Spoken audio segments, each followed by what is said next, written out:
지난해 소비자 물가가 2.3% 상승했습니다. 코로나19 이후에 4년 만에 가장 낮은 수준을 기록한 것인데요. 하지만 과일과 채소값 등이 크게 오르며 밥상 물가는 불안한 모습을 보였습니다. 윤영섭 기자입니다.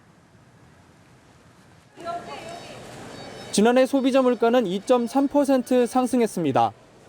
코로나19 사태 첫 해인 지난 2020년 0.5%를 보인 후 4년 만에 가장 낮은 수준이지만 물가 안정 목표인 2%는 웃돌았습니다.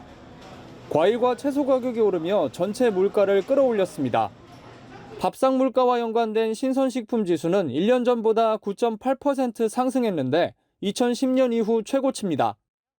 특히 배가 72% 올랐고 귤과 사과, 배추 가격도 큰 폭으로 뛰었습니다.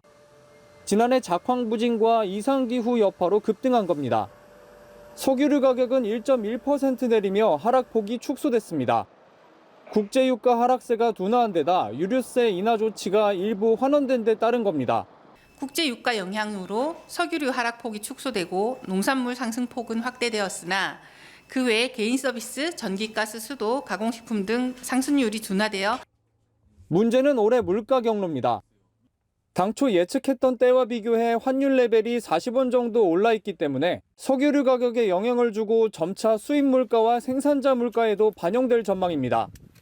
환율이 물가에 주는 영향도 있고 심리에 주는 영향도 있고 금융시장 안정에 주는 영향도 있기 때문에 지난해 12월 물가 상승률은 1.9%로 4개월 연속 1%대를 유지했지만 상승폭은 전월보다 확대됐습니다.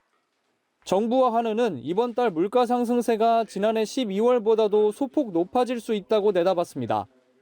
그러면서도 유가와 농산물 가격의 기저효과와 낮은 수요 압력으로 2%대는 밑돌 것으로 전망했습니다.